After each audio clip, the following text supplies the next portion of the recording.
Hi, and welcome to this presentation of the Feast of Israel for Christians. And today we're going to take a look at Purim.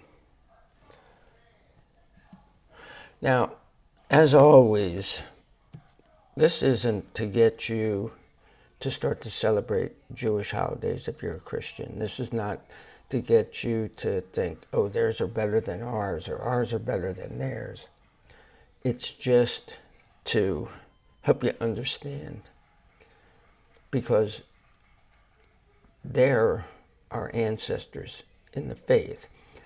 And as we look at these feasts, we see Jesus in all of them, because he was very Jewish. By the way, this is an alcohol-related holiday. It's the only one. So, cheers.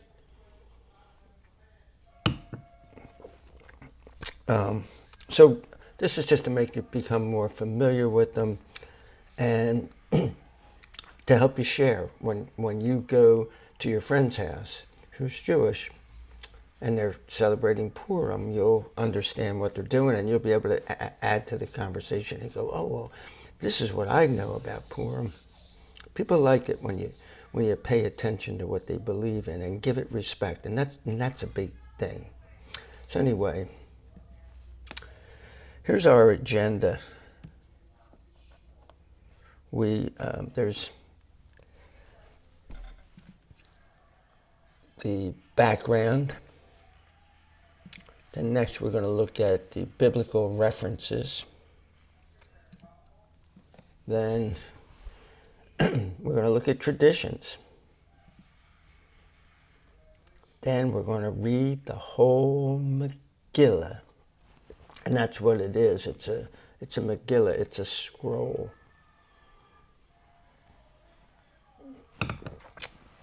When I was a kid, there was a cartoon called Megillah Gorilla. I'm sure it was written by somebody who's Jewish. And so if you're Jewish and you would say, hey, look at this is funny, because the whole Megillah means to read the whole scroll. Then we're going to look at Mordecai and Haman, and they're the two main characters in this as types. And then lastly, we're going to look at Jesus in Purim. So let's look at some biblical references. And the first one is Genesis 36, verses 9 to 12. And they say this. This is the account of Esau, the father of the Edomites, in the hill country of Seir.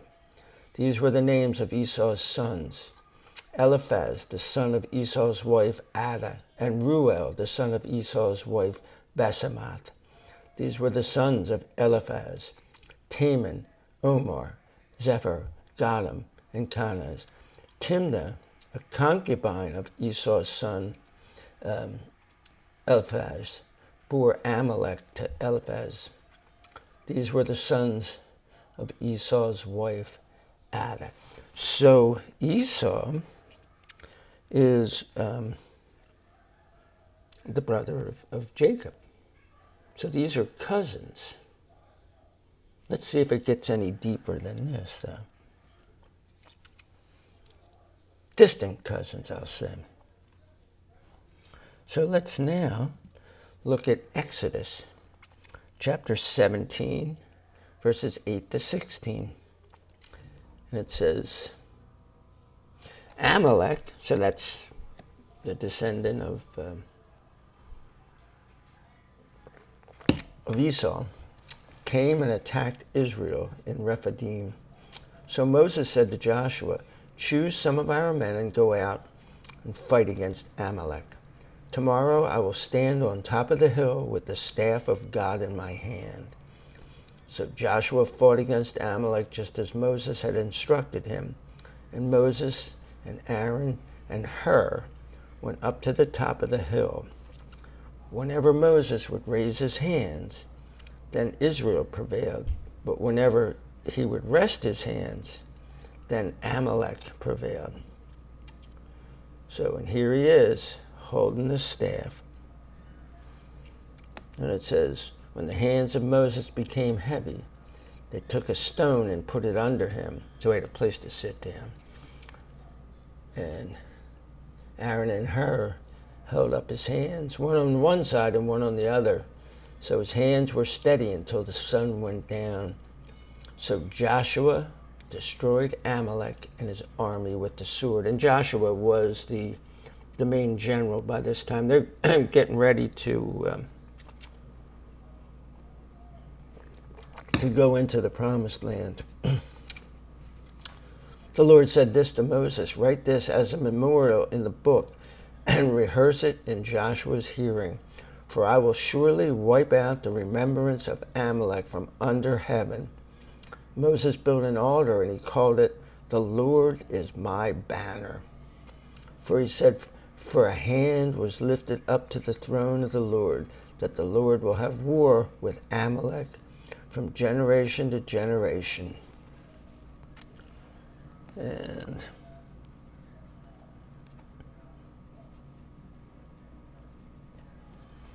now here's another one to look at.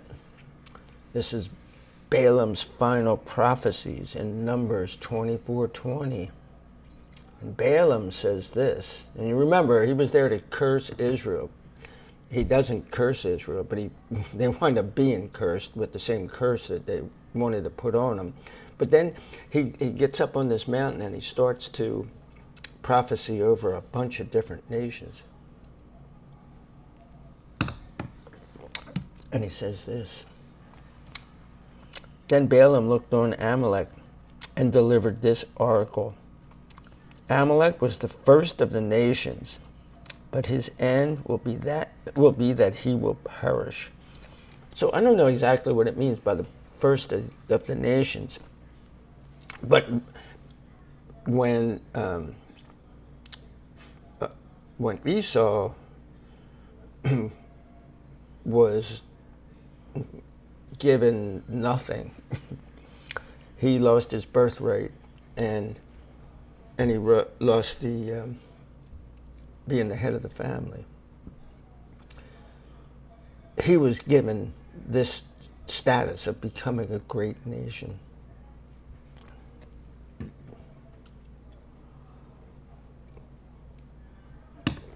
So it probably has something to do with that. So now let's look at Deuteronomy chapter 25, verses 17 to 19. And they say this, remember what the Amalekites did to you on your way from Egypt, how they met you along the way and cut off all your stragglers in the rear of the march when you were exhausted and tired. They were unafraid of God. So when the Lord your God gives you relief from all the enemies who surround you in the land, he is giving you as an inheritance. When he gives you relief from all the enemies who surround you in the land he is giving you as an inheritance, you must wipe out the memory of the Amalekites from under heaven. Do not forget. Wait a minute. So Deuteronomy is the last part of the narrative before they enter the promised land. And this is talking about the same skirmishes that they had with Amalek, who were horrible. They were going after the women and children who were straggling behind us. We had a couple million people at least who were walking through the desert. And they were going to the most vulnerable and just killing them.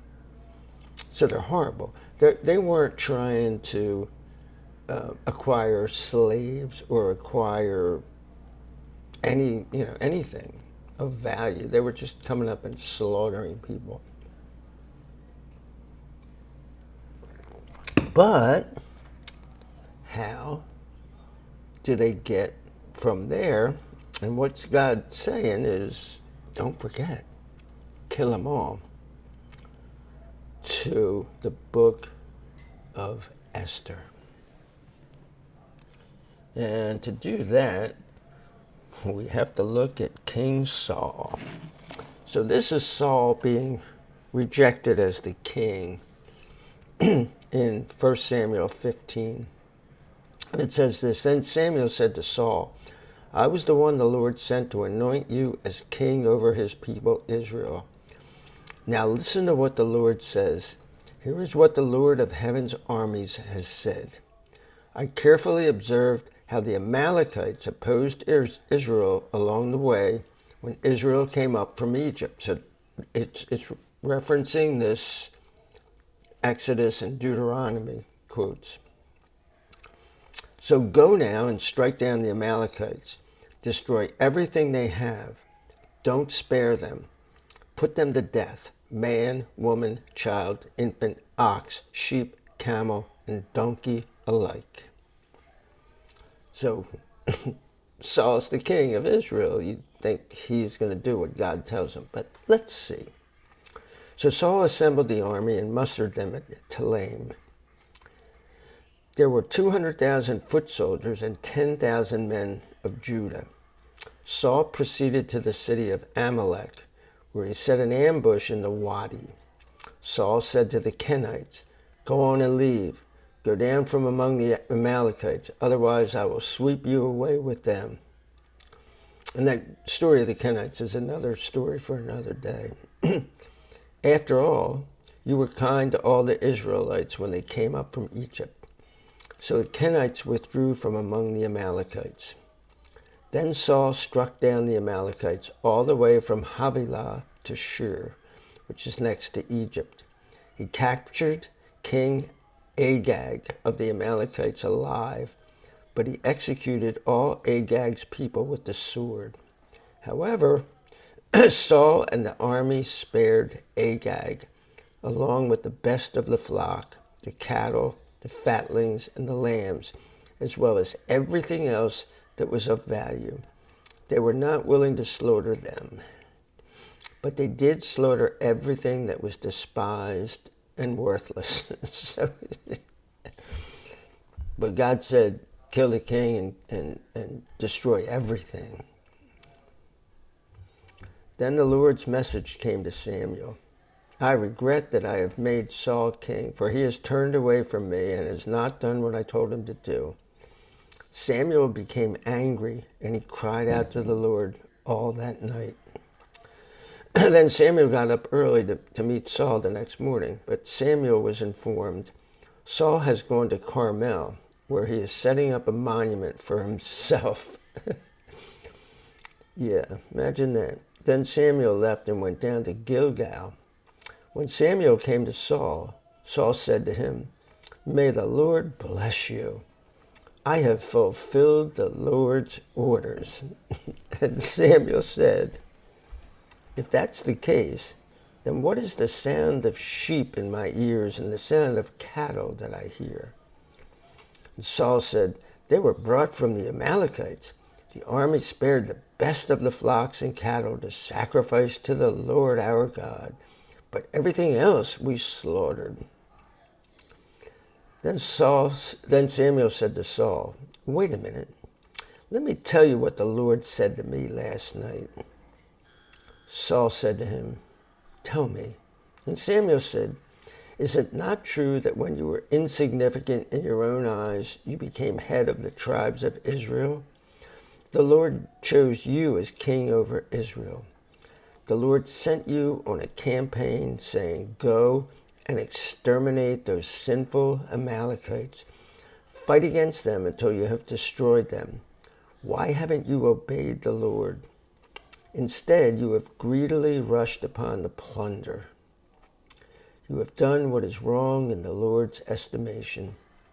Then Saul said to Samuel, But I have obeyed the Lord.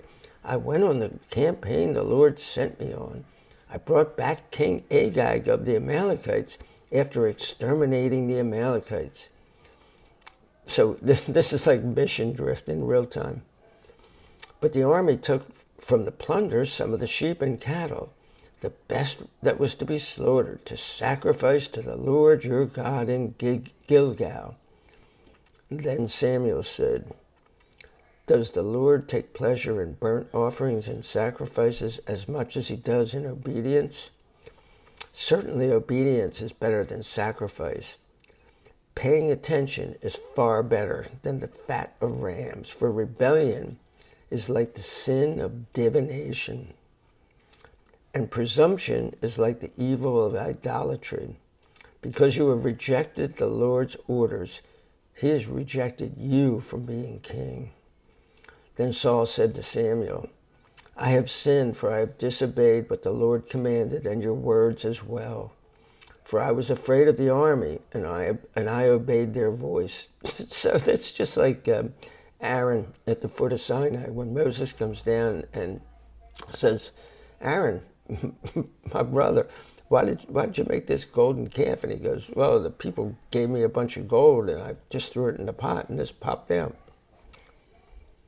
Now please forgive my sin. Go back with me so I can worship the Lord.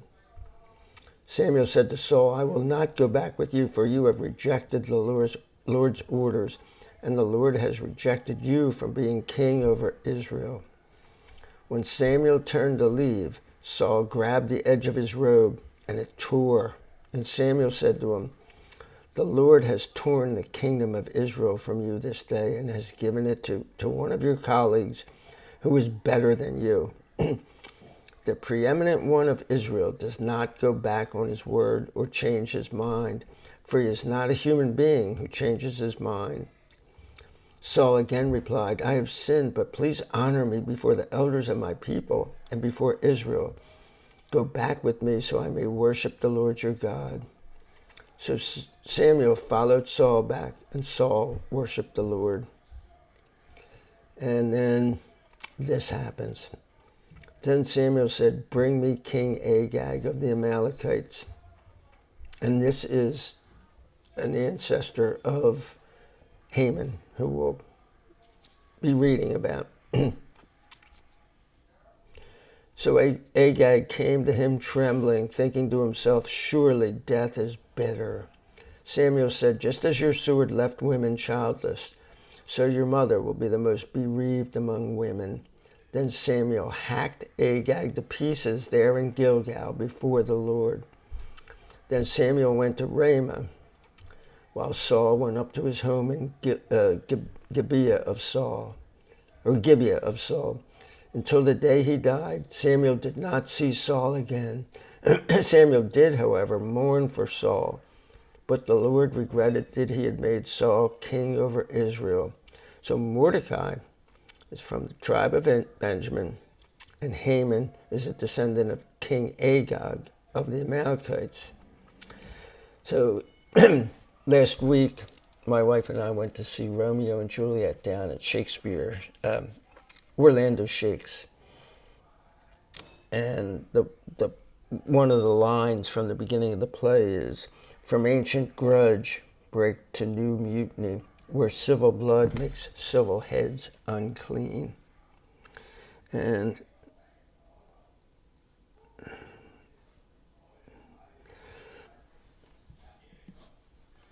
so next, we're going to look at traditions.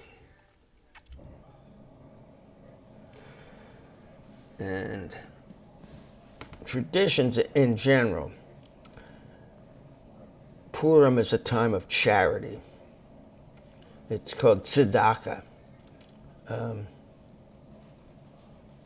that you give to the poor, and you give food, and that's mishlok manot.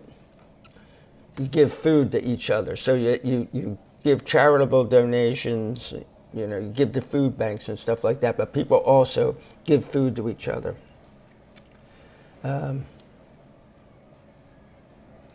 You ad lo yoda, which means drink until you don't know the difference between Mordecai and Haman. Like I said, cheers.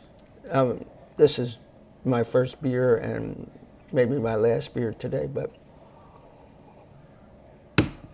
it's not really Purim. So some cities in Israel have Adlo parades with costumes and riotous drinking. The next are the traditions at synagogue. So the evening synagogue service has kids dressed as Esther, Mordecai, and Haman, or you can dress as anything else. A lot of kids just take their, one of their old Halloween costumes that they still fit in, and that's what they wear. Adults can also dress up. The Megillah is chanted to a unique tune. Now we're going to read the whole Megillah. We're not going to chant it. Every time the name Haman is read, there are groggers that are noisemakers. People make noise, they stamp their feet, they boo, they hiss. So Haman is, the bad guy in this story. He's the Snidely Whiplash.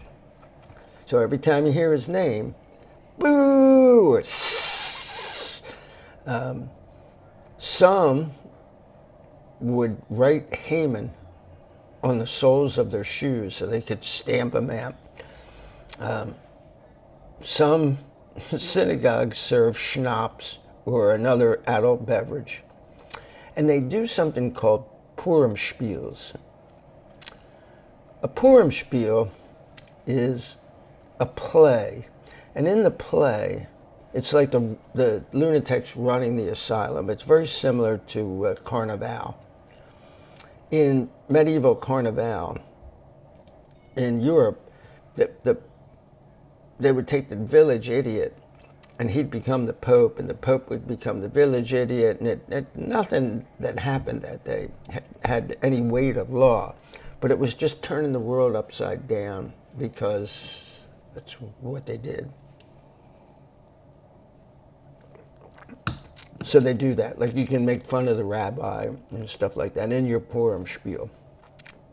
That's another one of those words, spiels. It's like, so that's a spiel. Well, a spiel in I think it's Yiddish actually, is a play, a short play. And at home, it's traditional to have a big meal. Doesn't matter what the meal is, it's not special. Like when we get to Passover next month, that has very specific food that you're going to eat. I think there's a little bit of leeway in what you eat, but some of the stuff has to be there. But this, it could be anything. But it's traditional to eat something called hamantaschen, which I always heard was Haman's hat, but my research is showing it means either Haman's ears or Haman's pockets, and that's what this plate of cookies and this one here is. They're hamantaschen.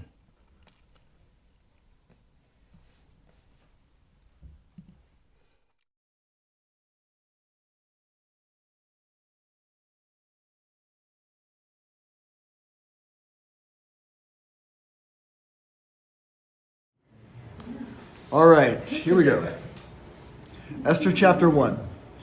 This is what happened during the time of Xerxes, the Xerxes who ruled over 127 provinces stretching from India to Cush. At that time, King Xerxes reigned from his royal throne in the citadel of Susa. And in the 3rd year of his reign, he gave a banquet for all his nobles and officials.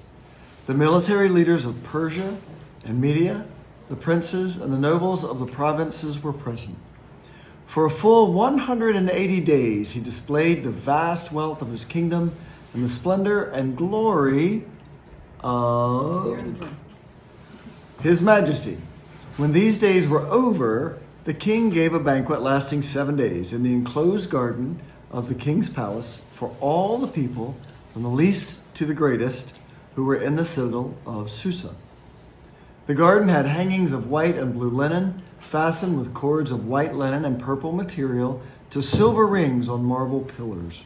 There were couches of gold and silver on mosaic pavement of porphyry, marble, mother of pearl, and other costly stones. Wine was served in goblets of gold, each one different from the other, and the royal wine was abundant, in keeping with the king's liberality. By the king's command, each guest was allowed to drink with no restrictions, for the king instructed all the wine stewards to serve each man what he wished. Queen Vashti also gave a banquet for the women in the royal palace of King Xerxes. On the seventh day, when King Xerxes was in high spirits from wine, he commanded the 7 eunuchs who served him, Mehuman, Biztha, Harbona, Bigtha, Abathka, Zethar, and Carcas, to bring before him Queen Vashti, wearing her royal crown, in order to display her beauty to the people and the nobles, for she was lovely to look at. But when the attendants delivered the king's command, Queen Vashti refused to come. Then the king became furious and burned with anger. Since it was customary for the king to consult experts in matters of law and justice, he spoke with the wise men who understood the times. And who were all drunk at the time. What's that? They were all drunk at the time, to the wise men. There we go. And Vashti was going to be paraded in front of them naked. That's what's going on here. We're going to keep that out of the video. So that's the background of this story here. That's what's going on. She's saying no to the most powerful man in the universe. Here we go. So she said no, right? According to the law, what must be done to Queen Vashti? He asked. She has not obeyed the command of the king Xerxes that the eunuchs have taken to her. Then Memucan replied in the presence of the king and the nobles, Queen Vashti has done wrong, not only against the king, but also against all the nobles and the peoples of the provinces of King Xerxes. For the queen's conduct will become known to all the women, and so they will despise their husbands and say, King Xerxes commanded Queen Vashti to be brought before him, but she would not come. This very day, the Persian and Median women of the nobility who have heard about the queen's conduct will respond to all the king's nobles in the same way. There will be no end of disrespect and discord. Sounds like it. So the husbands are all upset. If the queen can do this to you, what are our wives Gonna do to us? That's the same stuff we're dealing with today. I'm probably going to go home and deal with some of that same stuff when I get there. Therefore, if it pleases the king, let him issue a royal decree and let it be written in the laws of Persia and Media, which cannot be repealed, that Vashti is never again to enter the presence of King Xerxes. Also, let the king give her royal position to someone else who is better than she. Then when the king's edict is proclaimed throughout all his vast realm, all the women will respect their husbands from the least to the greatest. The king and his nobles were pleased with this advice. So the king did as Memucan proposed. He sent dispatches to all parts of the kingdom, to each province in its own script, and to each people in their own language, proclaiming that every man should be ruler over his own household using his native tongue. Bada bing, bada boom. Yes. Go ahead. All right, if you're ready, chapter 2. When these things had been accomplished, and the rage of King Ahasuerus. had That's easy for me to say. had diminished, he remembered Vashti and what she had done and what had been decided against her. The king's servants who attended him said, let a search be conducted in the king's behalf for attractive young women, and let the king appoint officers throughout all the provinces of his kingdom to gather all the attractive young women to Susha, the citadel, to the harem under the authority of Hagar, the king's eunuch, who oversees the women, and let him provide whatever cosmetics they desire. Let the young woman whom the king finds most attractive become queen in place of Vashti. This seemed like a good idea to the king, so he acted accordingly. Now, there happened to be a Jewish man in Susha, the citadel, whose name was Mordecai. He was the son of Jar, and the son of Simei, and the son of Kish, and Benjaminite, who had been taken into exile from Jerusalem with the captives, who had been carried into exile with Jeconimus, king of Judah, whom Nebuchadnezzar, king of Babylon, had taken into exile. Now he was acting as the guardian of Hadassah, that is Esther. Hadassah, that is Esther, another name, the daughter of his uncle, for neither her father nor her mother were alive. This young woman was very attractive and had a beautiful figure. When her father and mother died, Mordecai had raised her as if she was his own daughter. So it happened that when the king's edict and his law became known, many young women were taken to Susha, the citadel, to be placed under the authority of Hagar. Esther also was taken to the royal palace to be under the authority of Hagar, who was overseeing the women. This young woman pleased him, and she found favor with him. He quickly provided her with her cosmetics and her rations.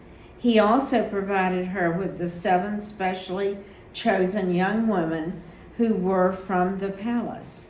He then transferred her and her young women to the best quarters in the harem. Now Esther had not disclosed her people or her lineage, for Mordecai had instructed her not to do so.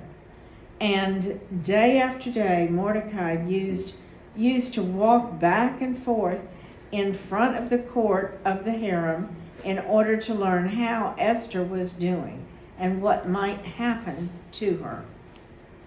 At the end of the 12 months that were required for the women, when the turn of each woman arrived to go to King Ahasuerus.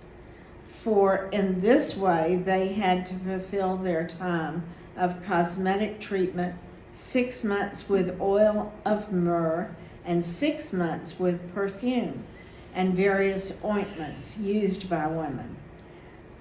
The women would go to the king in the following way. Whatever she asked for would be provided for her to take with her from the harem to the royal palace.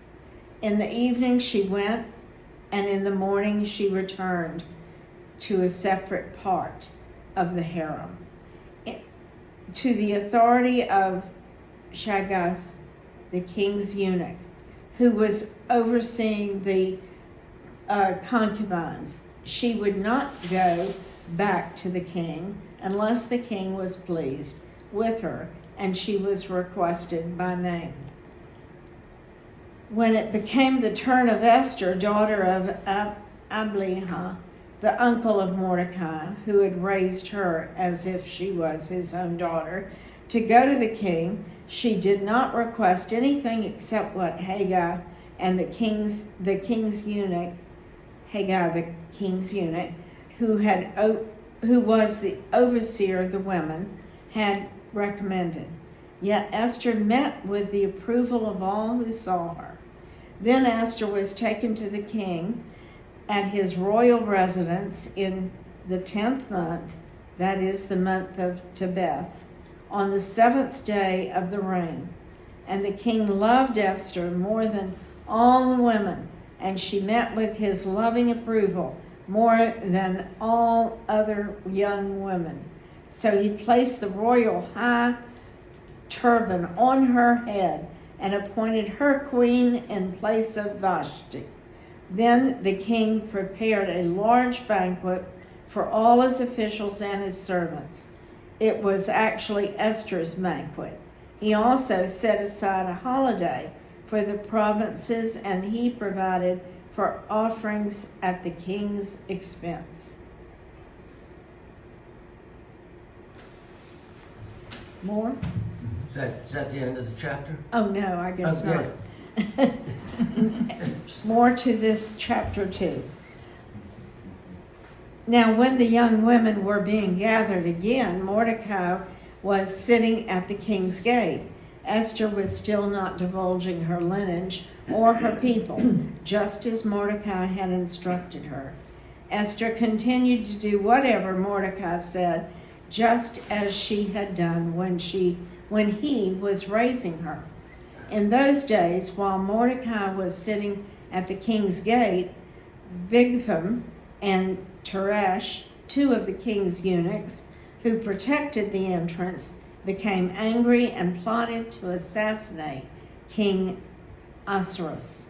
When Mordecai learned of the conspiracy, he informed Queen Esther, and Esther told the king in Mordecai's behalf. The king then had the matter investigated, and finding it to be so, he had the 2 conspirators hanged on the gallows. It was then recorded in the daily chronicles of the king's presence. Is that the end? That's the end of chapter 2. Esther chapter 3. Haman's plot to destroy the Jews. After these events, King Xerxes honored Haman, son of Hammedatha. Whoa!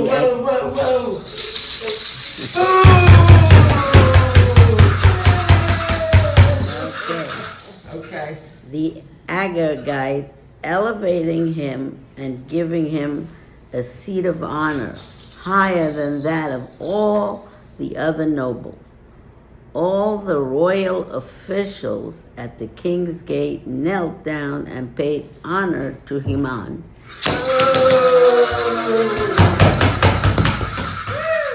For the king had commanded this concerning him.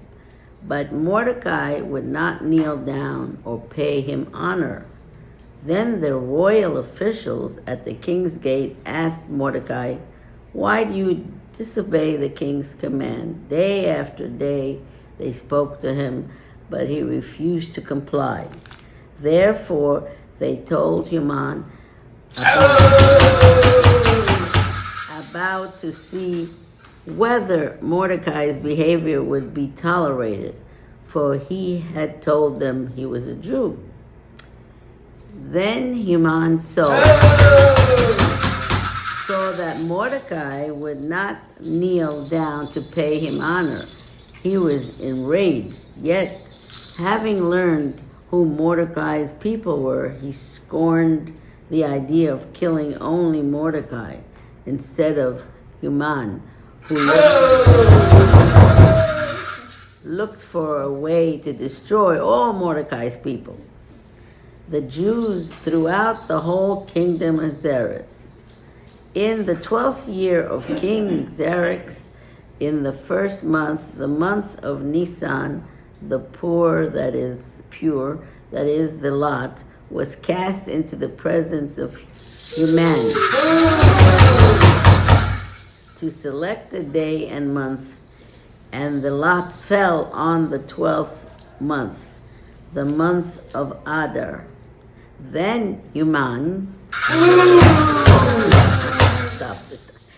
said to King Xerxes, "There is a certain people dispersed among the peoples in all the province of your kingdom who keep themselves separate Their customs are different from those of all other people, and they do not obey the king's laws.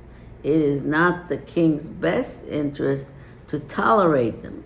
It pleases the king, let decree be issued to destroy them.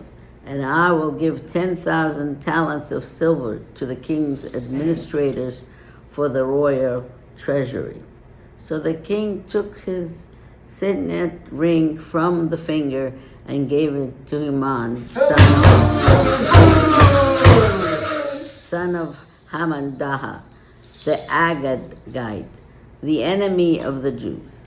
Keep the money, the king said to Haman,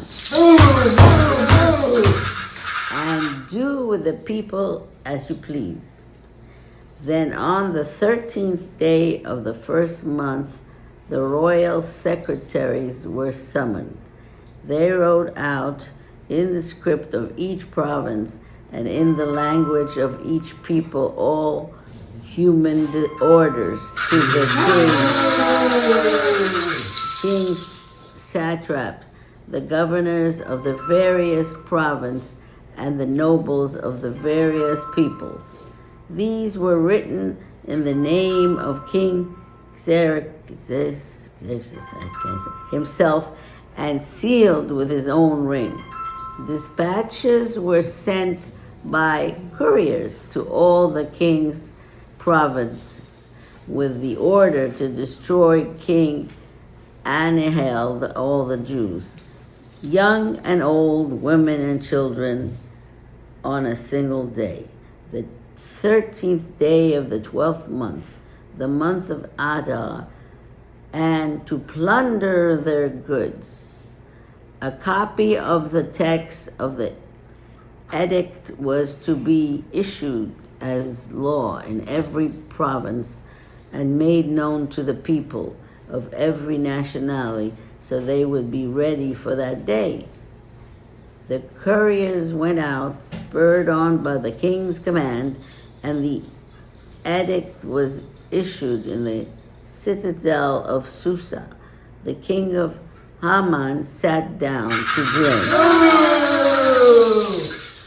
But the city of Susa was bewildered. That's it. Esther chapter 4. Now I have to be able to read. Okay.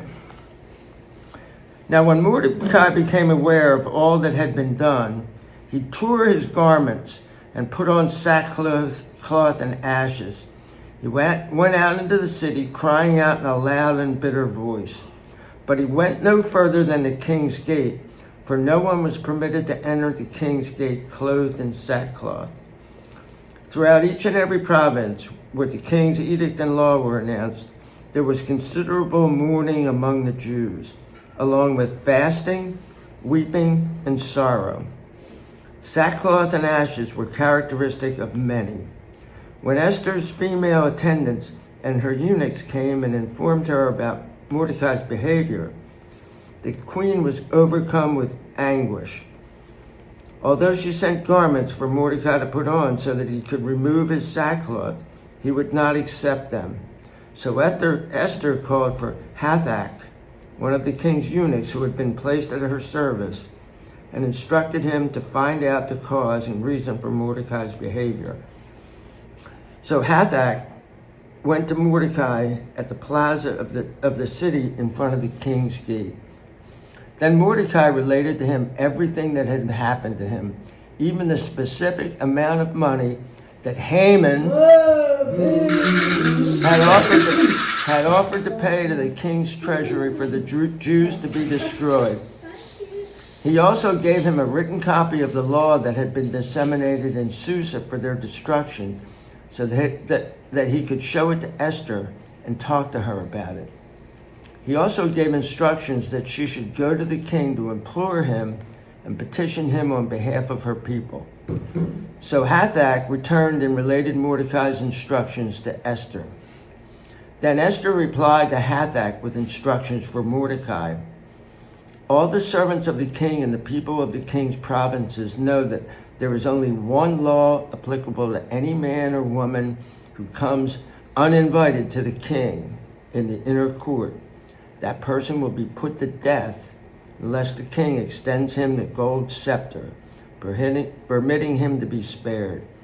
Now, I have not been invited to come to the king for some 30 days. Wouldn't that be something, 30 days without seeing your husband? I know, right? What do you, a lot of women's dream. When Esther's reply was conveyed to Mordecai, he said to take back this answer to Esther. Don't imagine that because you are part of the king's household, you will be the one Jew who will escape. If you keep quiet at this time, liberation and protection for the Jews will appear from another source, while you and your father's household perish. It may very well be that you have achieved royal status for such a time as this. Inevitable. Yep, and that's, I forget who did that song, For Such a Time as This. Beautiful song. Then Esther sent this reply to Mordecai. Go, assemble all the Jews who are found in Susa and fast in my behalf. Don't eat and don't drink for 3 days, night or day. My female attendants and I will also fast in the same way. Afterward, I will go to the king, even though it violates the law. If I perish, I perish. So Mordecai set out to do everything that Esther had instructed. Ready? All right, chapter 5.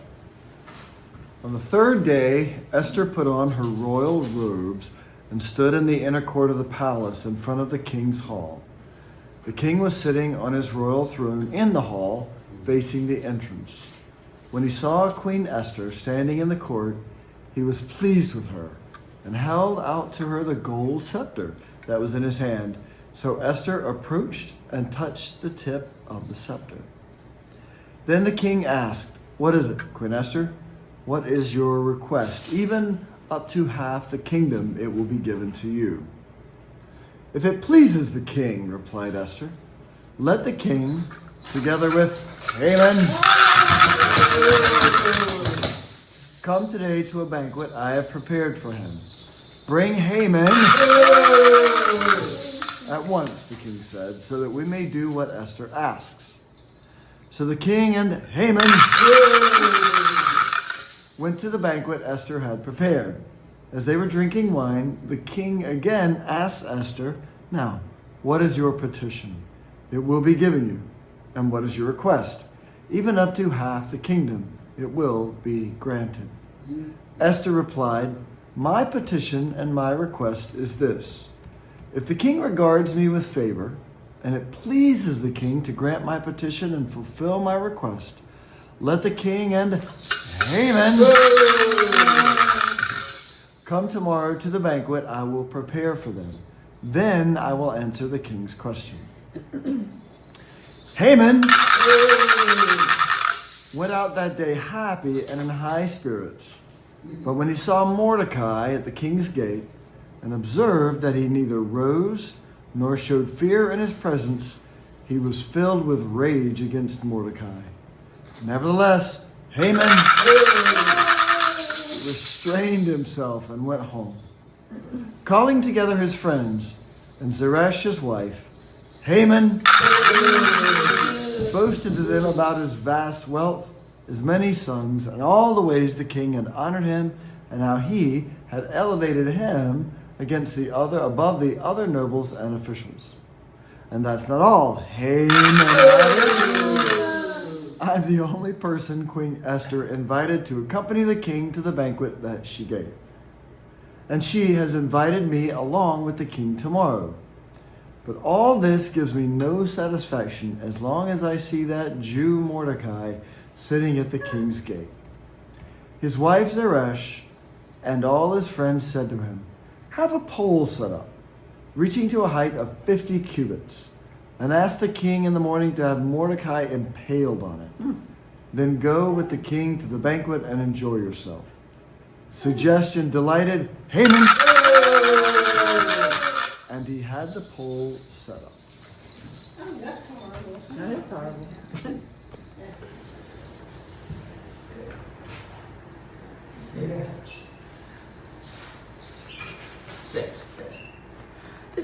Esther chapter 6. That night the king could not sleep, so he ordered the book of the Chronicles, the record of his reign, to be brought in and read to him. It was found recorded there that Mordecai had exposed Bigthana and Teresh, two of the king's officers who guarded the doorway, who had conspired to assassinate King Xerxes. "What honor and recognition has Mordecai received for this?" the king asked. "Nothing has been done for him," his attendants answered. The king said, "Who is in the court?" Now Haman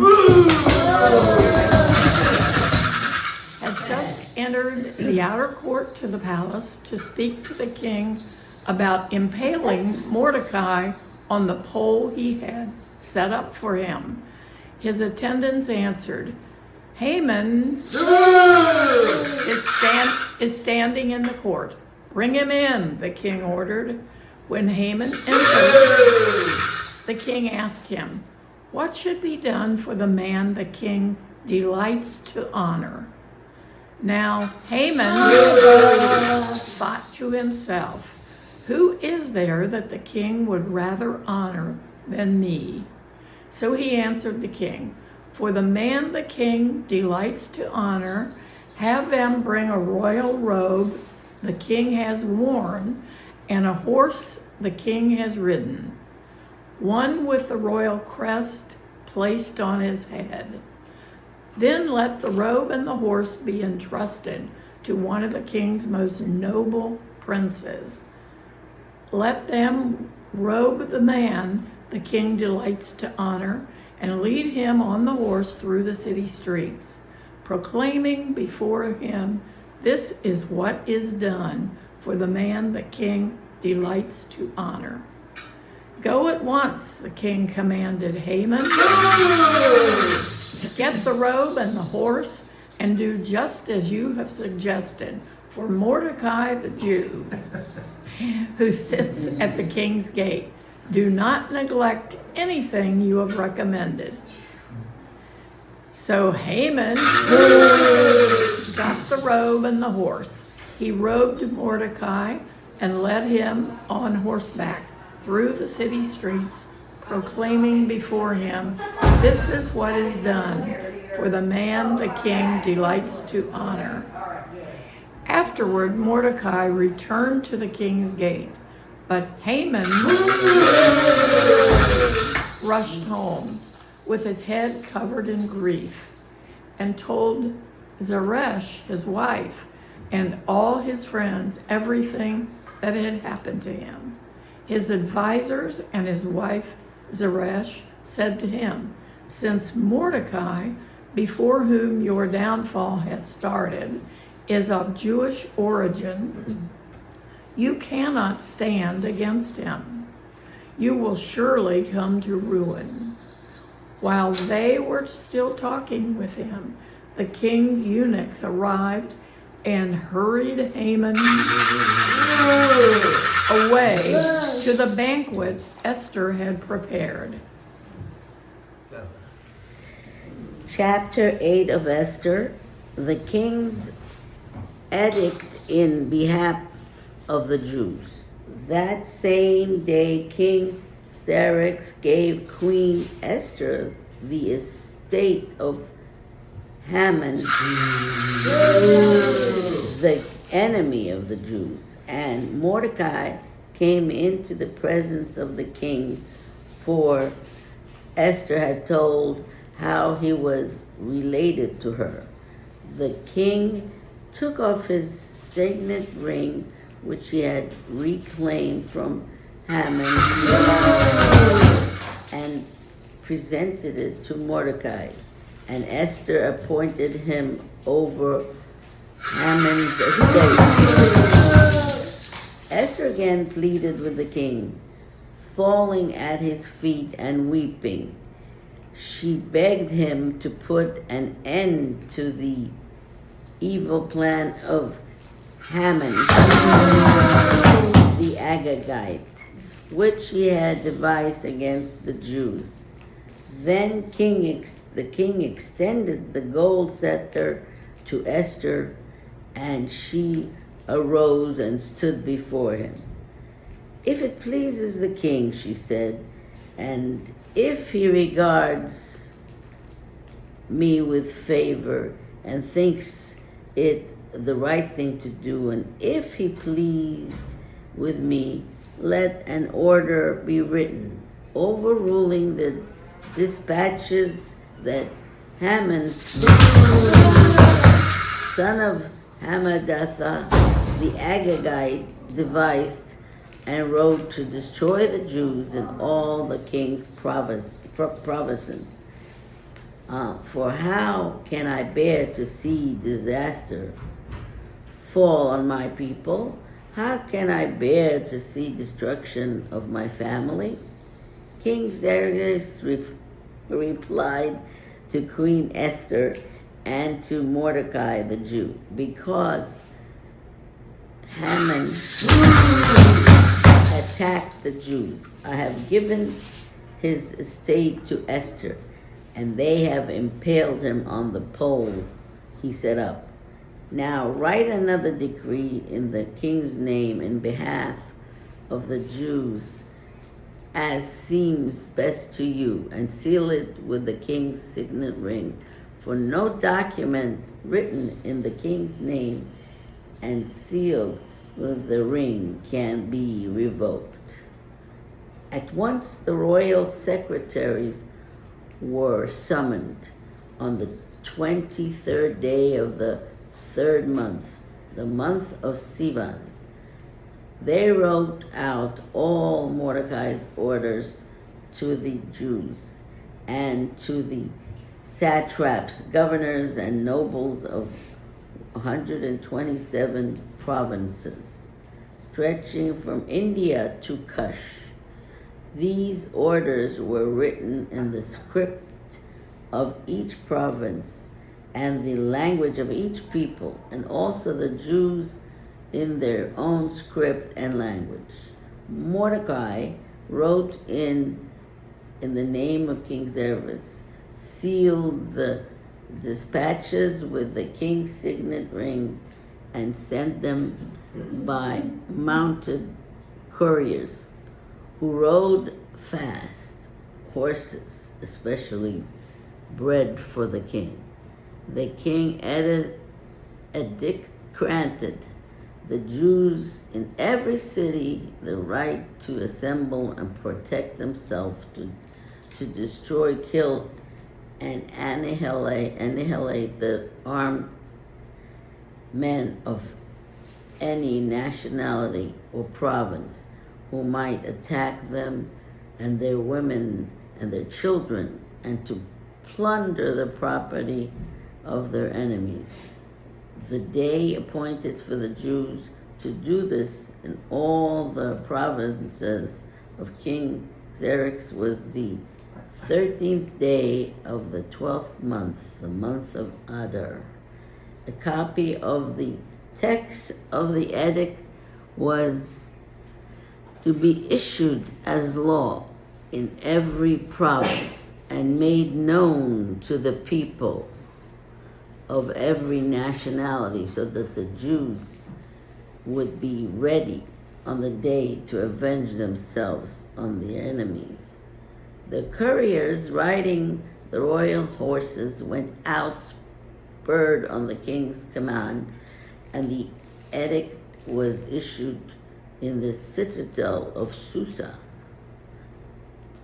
the triumph of the Jews. When Mordecai left the king's presence, he was wearing royal garments of blue and white, a large gold and purple crown, robe, and fine linen. And the city of Susa held a joyous celebration. For the Jews, it was a time of happiness and joy, gladness and honor. In every province and in every city to which the edict of the king came, there was joy and gladness among the Jews, which with feasting and celebrating, and many people of other nationalities became Jews because fear of the Jews had seized them. And that's Oh, converts. This is chapter 7. So the king and Haman went to Queen Esther's banquet, and as they were drinking wine on the second day, the king again asked, Queen Esther, what is your petition? It will be given to you. What is your request? Even up to half the kingdom, it will be granted. Then Queen Esther answered, if I have found favor with you, your majesty, and if it pleases you, grant me my life, and this is my petition, and spare my people. This is my request. For I and my people have been sold to be destroyed, killed, and annihilated. If we had merely been sold as male and female slaves, it would have kept quiet. I would have kept quiet, because no such distress would justify disturbing the king. King Xerxes asked Queen Esther, who is he? Where is he, the man who dared to do such a thing? Esther said, an adversary, an enemy, the vile Haman. Then Haman was terrified before the king and queen. The king got up in rage, left his wine, and went out into the palace garden. But Haman realizing that the king had already decided his fate, stayed behind to beg Queen Esther for his life. And for Esther, I've lost. Okay. Just as the king returned from the palace garden to the banquet hall, Haman, who was falling on the couch where Esther was reclining, the king explained, will he even molest the queen while she is with me in the house? As soon as the word left the king's mouth, they covered Haman's face. Then Harbana, one of the eunuchs attending the king, said, a pole reaching to the height of 50 cubits stands by his house, and he had it set up for Mordecai, who spoke up to help the king. The king said, impale him on it. So they impaled Haman on the pole, and he had set up for Mordecai. Then the king's fury subsided. Esther chapter 9. In the 12th month, that is the month of Adar, on its 13th day, the edict of the king and his law were to be executed. It was on this day that the enemies of the Jews had supposed that they would gain power over them. But contrary to expectations, the Jews gained power over their enemies. The Jews assembled themselves in their cities throughout all the provinces of King Ahasuerus to strike out against those who were seeking their harm. No one was able to stand before them, for dread of them fell on all the peoples. All the officials of the provinces, the satraps, the governors, and those who performed the king's business were assisting the Jews, for the dread of Mordecai had fallen on them. Mordecai was of high rank in the king's palace, and word about him was spreading throughout all the provinces. His influence continued to become greater and greater. The Jews struck all their enemies with the sword, bringing death and destruction, and they did as they pleased with their enemies. In Susa, the citadel, the Jews killed and destroyed 500 men. In addition, they also killed Parshandatha, Dalphon, Aspatha, Poratha, Adalia, Aradatha, Parnasha, Ariel, Arade, and Vasede. the 10 sons of Haman, son of Hammedatha, the enemy of the Jews, but they did not confiscate their property. On that day, the number of those killed in Susa the citadel was brought to the king's attention. Then the king said to Queen Esther, in Susa the citadel, the Jews have killed and destroyed 500 men and the 10 sons of Haman. What they have done in the rest of the king's, what then have they done in the rest of the king's provinces? What is your request? It shall be given to you. What other petition do you have? It shall be done. And Esther replied, if the king is so inclined, let the Jews who are in Susa be permitted to act tomorrow, also according to today's law, and let them hang the 10 sons of Haman on the gallows. So the king issued orders for this to be done. A law was passed in Susa, and the 10 sons of Haman were hanged. The Jews who were in Susa then assembled on the 14th day of the month of Adar, and they killed 300 men in Susa, but they did not confiscate their property. The rest of the Jews who were throughout the provinces of the king assembled in order to stand up for themselves and to have rest from their enemies. They killed 75,000 of their adversaries, but they did not confiscate their property. All of this happened on the 13th day of the month of Adar. They then rested on the 14th day and made it a day for banqueting and happiness, and that's what Purim is. So if you look on the calendar, it's whatever that, the 14th of Adar, whatever that is. That's what, December, isn't it? No, I think it's next week. Oh, it's in March, it's yeah. in spring. That's Yeah.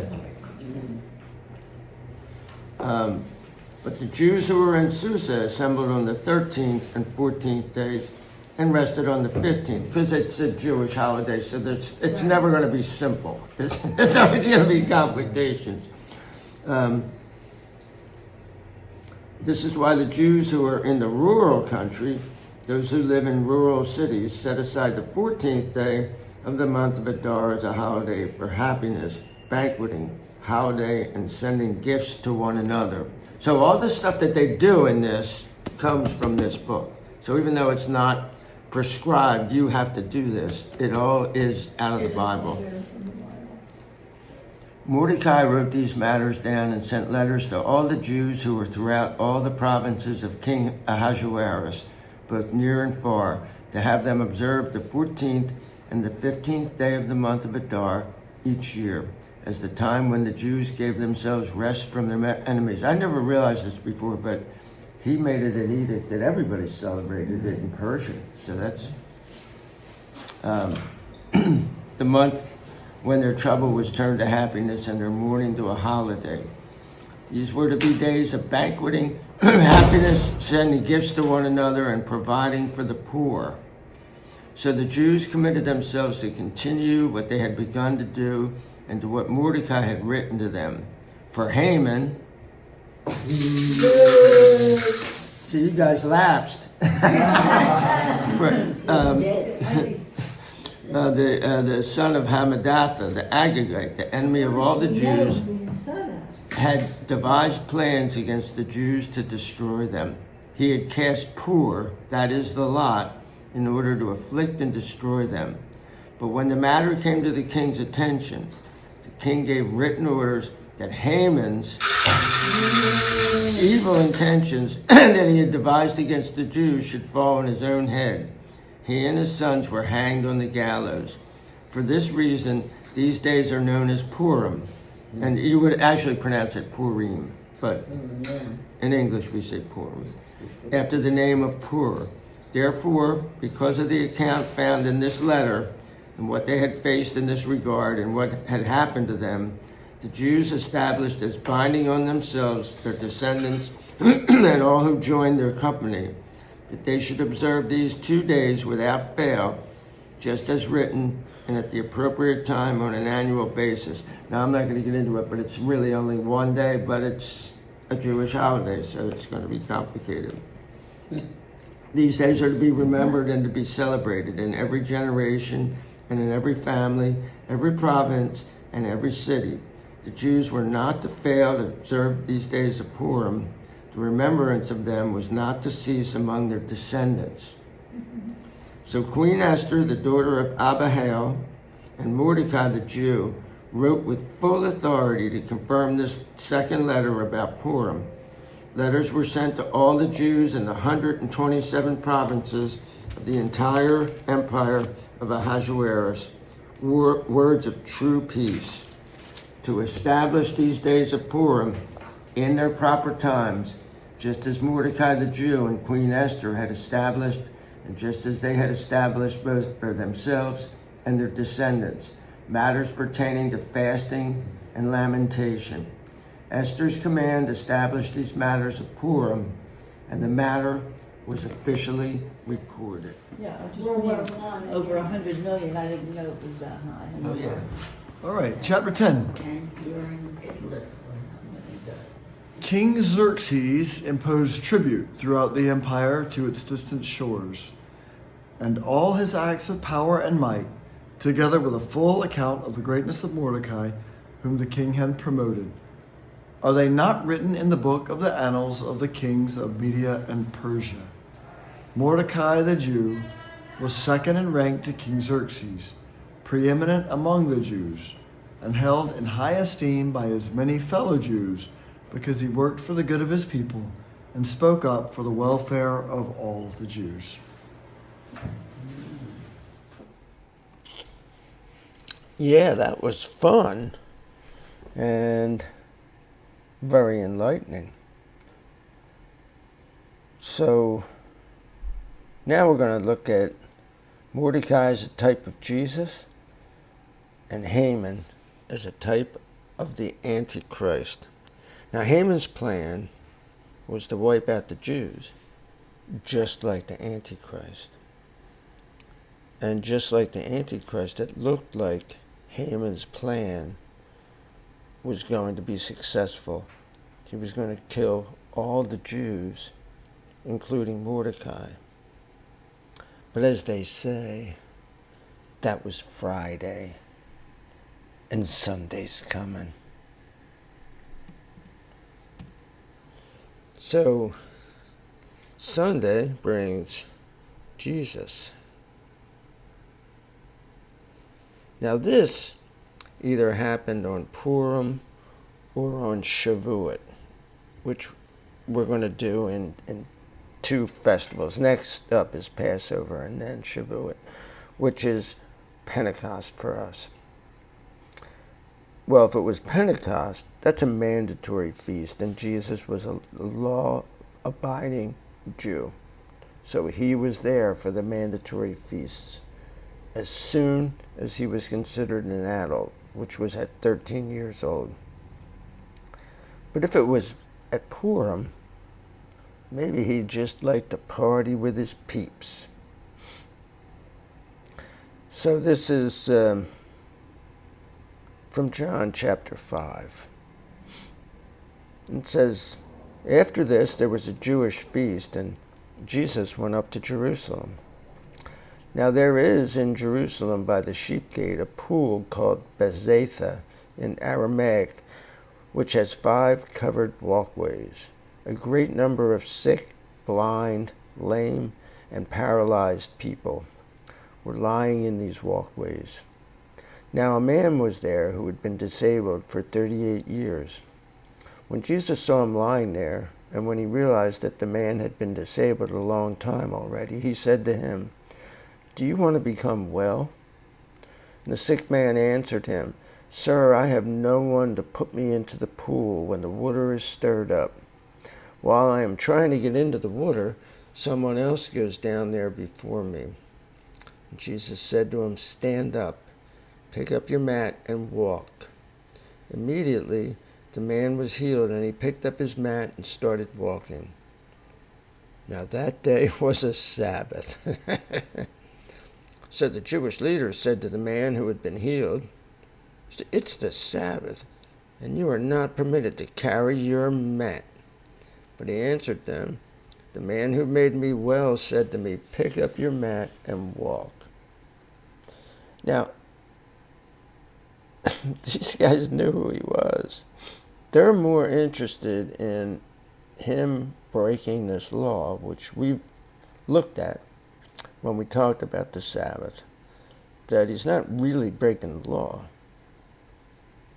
He's breaking the man-made law, not the God-made law.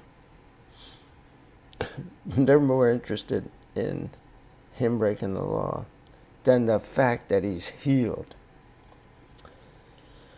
But the man who had been healed did not know who it was, for Jesus had slipped out, since there was a crowd in that place.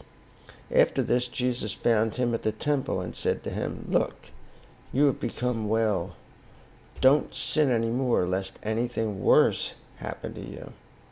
The man went away and informed the Jewish leaders that Jesus was the one who had made him well. So,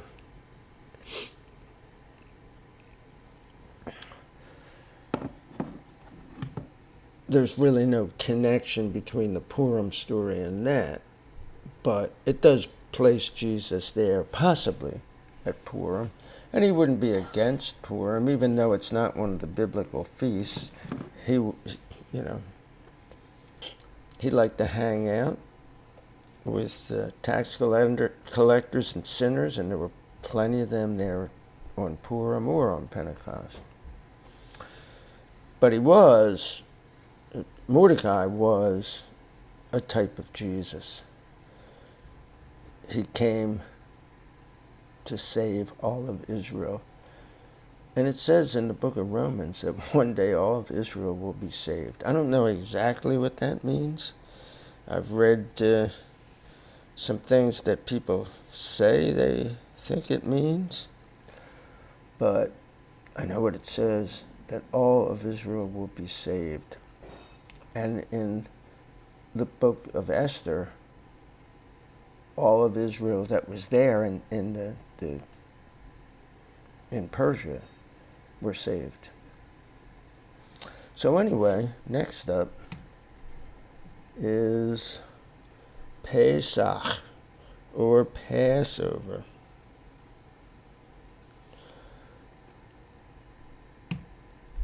There's a Hamantashen recipe that's attached to this video for you to make your own Hamantashen. And if you want to be going to the Purim feast with your relatives or friends, you could dress up as Queen Esther or Mordecai. I wouldn't dress up as Haman, but and as they say, well, what's that?